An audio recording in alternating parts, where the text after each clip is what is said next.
अनारक्षित समाज पार्टी के राष्ट्रीय अध्यक्ष राजेश अग्निहोत्री चुनाव प्रचार के आखिरी दिन मथुरा आए। यहां उन्होंने अपनी पार्टी के प्रत्याशी रामनरेश उपाध्याय के पक्ष में पार्टी का मत रखा। उन्होंने कहा कि उनकी पार्टी सवर्ण समाज के हितों की लड़ाई लड़ रही है और आखिरी दम तक उसके लिए लड़ेगी।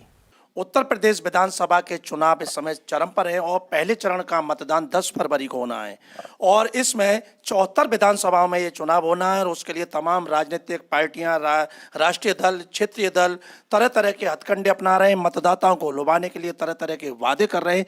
कोई जनता के हित की बात कर रहा है तो कोई देश हित की बात कर रहा है। इन सबसे अलग हटके एक पार्टी आज मथुरा में आई है, अनारक्षित समाज पार्टी। उसके राष्ट्रीय अध्यक्ष मेरे साथ मौजूद है अग्निहोत्री जी। आइए उनसे बात करते हैं किन मुद्दों को लेकर वो समाज के बीच में हैं और क्या सोच है उनकी, जो राजनीतिक का जो ऐसा माहौल में और ऐसे माहौल में उन्हें चुनावी मैदान में अपने प्रत्याशियों सहित अपनी पूरी टीम के साथ आना पड़ा है, बताएं। सबसे पहले योगी राज भगवान कृष्ण की जन्मभूमि में आने का मुझे जो सौभाग्य मिला है उसके लिए मैं अपने प्रत्याशी श्री रामनरेश उपाध्याय जी का आभारी हूं, जिन्होंने मुझे यहां आमंत्रित किया। मैं आपको बता दूं कि हमारी पार्टी का जो मुख्य मुद्दा है वो सबसे पहले मैं परिचय जानूंगा, कब आपकी पार्टी का गठन हुआ और क्या आपका मोर्चा तैयार हुआ है और क्या उद्देश्य है? देखिए, 2016 में 31 दिसंबर 2016 को हम लोगों ने फॉर्मल मीटिंग की थी और फॉर्मल मीटिंग के बाद हमने आवेदन किया। सितंबर 2017 में हमको इसका रजिस्ट्रेशन प्राप्त हो गया चुनाव आयोग दिल्ली से।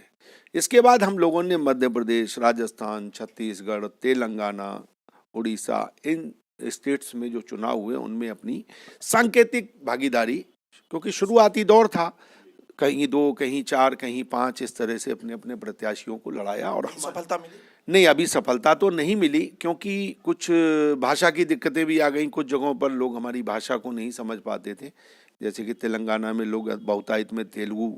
यूपी में आ गए, अपने भाषा क्षेत्र में है, तो यहाँ कितने प्रत्याशी में हम लोगों ने अभी नवंबर में एक मीटिंग की थी जिसमें लगभग 40 गैर राजनीतिक संगठनों का और लगभग 12 पार्टियों का मिलकर एक कॉम्बिनेशन तैयार किया है हम लोगों ने, जिसमें राष्ट्रीय स्तर की बहुत सारे संगठन भी हैं, जैसे अखिल भारतीय समानता मंच है या इस तरह के जो संगठन हैं, सर्वजन हित संरक्षण समिति वाले लोग भी आए थे उसमें। उन्होंने भी कुल मिलाकर उस सभी गैर राजनीतिक और राजनीतिक संगठनों ने मिलकर एक मोर्चा तैयार किया है, जिसकी समन्वय समिति के अध्यक्ष के रूप में हमने नियुक्त किया है रिटायर्ड PWD के चीफ इंजीनियर हैं बड़े भाई श्री हरेंद्र नाथ पांडे जी, जो लखनऊ में रहते हैं।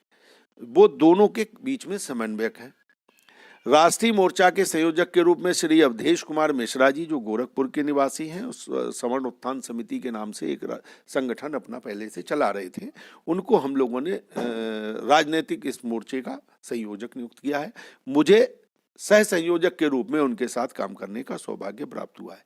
हमारी पार्टी अनारक्षित समाज पार्टी हो या राष्ट्रीय सवर्ण दल हो या इस तरह की जो भी हमारी पार्टियां चुनाव मैदान में हैं, लगभग 20-25 सीटों पर हम लोग चुनाव फिलहाल लड़ रहे हैं। अच्छा, प्रमुख मुद्दे क्या है इस चुनाव में उतरने के? देखिए, प्रमुख मुद्दे, सबसे बड़ा मुद्दा है हम लोगों का जो अनारक्षित वर्ग कह लें, सामान्य वर्ग कह लें, सवर्ण समाज कह लें, इन लोगों को केवल दूध की मक्खी की तरह से निकालकर हर योजना में इसलिए फेंक दिया जाता, अरे साहब ये तो जनरल वाले। हम इसके खिलाफ संगठित हुए। आखिर हम लोगों की गलती बताई जाए कि हम लोगों को या हमारे बच्चों को, हमारी आने वाली पीढ़ियों को उनके भविष्य पर क्यों लात मारी जा रही है। कोई पार्टी हो, सवर्ण समाज के हित में आवाज उठाना, जो उनके साथ पिछले 74 वर्षों से अन्याय चल रहा है, उसकी आवाज बनना, ये सबसे पहला प्रमुख मुद्दा है। और अगर राष्ट्रवाद की बात करते हैं तो हम लोगों से बड़े राष्ट्रवादी कोई पार्टी इस हिंदुस्तान में आज की तारीख में नहीं है, क्योंकि जितनी पार्टियां हैं वो समाज को तोड़ने में लगी हैं। कोई हिंदू मुसलमान के नाम पे तोड़ रहा है, कोई दलित पिछड़ों के नाम पे तोड़ रहा है, कोई दलितों में भी टुकड़े करने के प्रयास में लगा हुआ है। जैसे कि हमारे नीतीश कुमार जी मुख्यमंत्री हैं बिहार के, वो कहते हैं अति दलित अलग करो। जीतनराम मांझी जी हैं, वो कहते हैं ये बहुत दलित है, ये कम दलित है। ये तो इस तरह की जो प्रयास, यूपी में कोई नजर नहीं आया? बिहार की तो आपने बात नहीं, यूपी में यही हो रहा है। यूपी में कौन? यूपी में भी सभी कर रहे हैं, अखिलेश जी हों चाहे योगी जी हों। आप हमें बताइए ना, कांग्रेस हो, भाजपा हो, सपा हो, बसपा हो, ऐसी कौन सी पार्टी है जो जातीयता को बढ़ावा ना देती हो, जो धार्मिक आधार पर उन्माद ना फैलाने का काम कर रही हो। कोई मुस्लिम तुष्टीकरण में लगी है तो कोई दलित तुष्टीकरण में लगी है। हम ये पूछते हैं कि आखिर इस हिंदुस्तान में इन पार्टियों को ये सब करने की जरूरत क्यों पड़ती है? अगर इन्होंने वास्तव में काम किया है देश के हित में, तो देश के हित में विकास के नाम पे वोट मांगिए ना। हिंदू मुसलमान के नाम पे क्यों मांगते हो? दलित पिछड़ों के नाम पे क्यों मांगते हो? आप ये कहो हम भारतीय हैं, हमने बिहार राष्ट्र के लिए काम किया है, इसलिए हमको वोट दो। कोई पार्टी आप किसके नाम पर वोट मांग रहे हैं? हम विकास हम करेंगे, जो इन लोगों ने किया उससे ज्यादा करेंगे, हम ये नहीं कह रहे हैं। ये तो आप करेंगे, लेकिन जैसे आपने वो दलितों के नाम पे मांग रहे हैं, तो आप सवर्णों के नाम पे मांग रहे हैं? नहीं नहीं, बिल्कुल नहीं मांग रहे। हम ये कह रहे हैं कि अगर दलित भाइयों को सुविधाएं दी जा सकती हैं तो सवर्णों को उनसे क्यों वंचित किया जा रहा है पिछले 74 वर्षों से, केवल जातीय आधार पर? भाई सवर्ण कोई भी, सवर्ण में चाहे ब्राह्मण हो, चाहे बनिया हो, चाहे ठाकुर हो, चाहे कायस्थ हो, गुर्जर हो, जाट हो, मराठा हो, सब अनारक्षित वर्ग में आते हैं। मुस्लिम समाज के लगभग 20-25% अनारक्षित वर्ग में आते हैं। सिख ईसाई अनारक्षित वर्ग में आते हैं, जैन अनारक्षित वर्ग में आते हैं। आखिर इनके साथ ये अन्याय क्यों है, जो लगभग 50% आबादी है इस देश की? तो क्या लग रहा है वर्तमान चुनावों में कैसा सहयोग जनता का मिलेगा? देखिए, अभी हम लोग शुरुआत किए हैं। मैं झूठे दावे नहीं करता हूं, हम लोग हकीकत से रूबरू हैं। मुझे भी बहुत लंबा अनुभव है। हमारे बड़े भाई त्रिभुवन शर्मा जी, जो कि प्रदेश अध्यक्ष हैं राष्ट्रवादी समानता पार्टी के, हम सब लोग अनुभवी लोग हैं। हम झूठे दावे नहीं करेंगे। इस चुनाव में हम लोग अच्छी उपस्थिति दर्ज कर रहे हैं, और जिनके लिए हम लोग लड़ रहे हैं उन लोगों को हम ये महसूस कराने की कोशिश कर रहे हैं कि हम वास्तव में भारत को एक सूत्र में बांध के काम करना चाहते हैं। हम किसी के विरोध में काम नहीं करेंगे और किसी के पक्ष में काम नहीं करेंगे।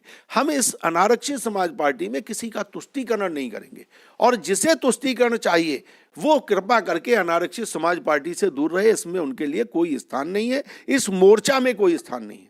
हम जाति धर्म की राजनीति से ऊपर उठ के काम करने आए हैं। देखा, हमारे साथ रहे इस अनारक्षित समाज पार्टी के जो संयोजक हैं राजेश अग्निहोत्री जी, और आज मथुरा में आए, और आप ही की पार्टी के राम नरेश उपाध्याय को यहाँ मथुरा में उन्होंने प्रत्याशी बनाया है। स्थानीय यहाँ के नागरिक हैं, तो आइए राम नरेश जी से जाने। राम नरेश जी, पार्टी ने आप पर विश्वास जता के आपको यहाँ प्रत्याशी बनाया है। आप ब्राह्मण वर्ग से हैं, और यहाँ आपकी विधानसभा में कद्दावर नेता श्रीकांत शर्मा जो मंत्री भी हैं वो ब्राह्मण वर्ग से हैं, बसपा के एस के शर्मा ब्राह्मण वर्ग से हैं, और 2-3 निर्दलीय प्रत्याशी। तो ऐसे में कैसे इनके बीच में मुकाबले में आप अपने आप को कहाँ देख रहे हैं? हम तो सबसे बड़ी बात यह है कि आरक्षण और जो SC/ST एक्ट है उसके खिलाफ हैं, और न्याय के लिए लड़ाई लड़ रहे हैं। हम कहाँ खड़े हैं इससे हमें कोई ताल्लुक नहीं है।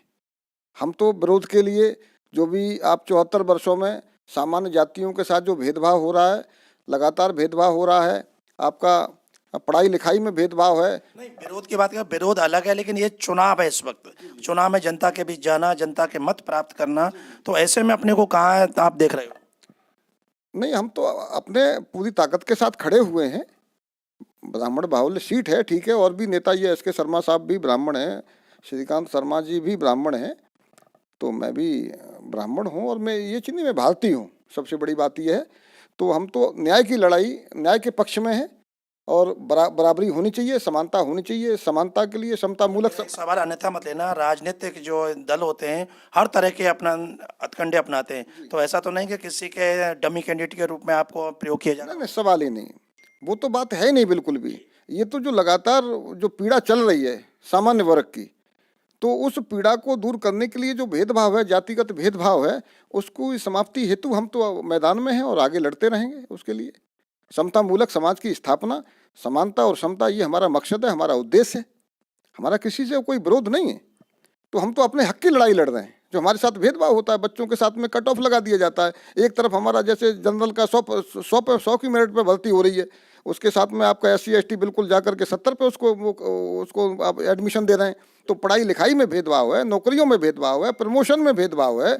उसके बाद में जो लोन देते हैं, सरकारी योजना है, वहाँ भी भेदभाव है, हर जगह भेदभाव है। तो इस भेदभाव को हम मिटाने के लिए और उसकी समाप्ति हेतु हमारा ये संघर्ष है, और हम तब तक रुकेंगे नहीं जब तक ये हमारा पूरा समता मूलक समाज हमारी जिसकी स्थापना नहीं हो जाती है। विधि के समक्ष समता, कॉन्स्टिट्यूशन कह रहा है, संविधान में सारी व्यवस्थाएं हैं, तो हम तो समता के लिए संघर्ष है हमारा। आपने अनारक्षित समाज पार्टी के प्रत्याशी जो अब तक 74 वर्षों से अनारक्षित समाज है, जो सामान्य वर्ग है, उनकी जो लड़ाई है उसको लड़ते रहे, लेकिन अब राजनीति में आ गए क्योंकि बिना राजनीति के उन्होंने, जैसा संयोजक ने बताया, कि ये संभव नहीं है। और इसमें वो अकेले नहीं है, केवल पार्टी उनकी जरूर अनारक्षित समाज पार्टी है। इन्होंने एक मोर्चा तैयार किया, लगभग 2 दर्जन संगठन उससे जुड़े हुए हैं और उन्होंने बताया कि देश के अलग अलग राज्यों में उन्होंने चुनाव लड़े।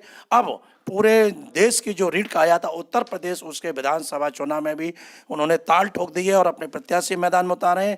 भगवान कृष्ण की नगरी से राम नरेश उपाध्याय के प्रत्याशी, उन्होंने कहा कि सामान्य वर्ग के जो हित की लड़ाई है उसके लिए वो मैदान में, और जब तक उन्हें हक नहीं दिला देते तब तक इसी तरह की लड़ाई लड़ते रहेंगे। अब देखना ये है कि आने वाले समय में जिस तरह से इन उम्मीदों को लेकर, जिन मुद्दों को लेकर इस समाज के बीच में उतरे हैं, अब कितना उसमें उन्हें उनका फल प्राप्त होता है। जी9 न्यूज़ के लिए कैमरा पर्सन रिंकू वर्मा के साथ सुशील गोस्वामी, मथुरा।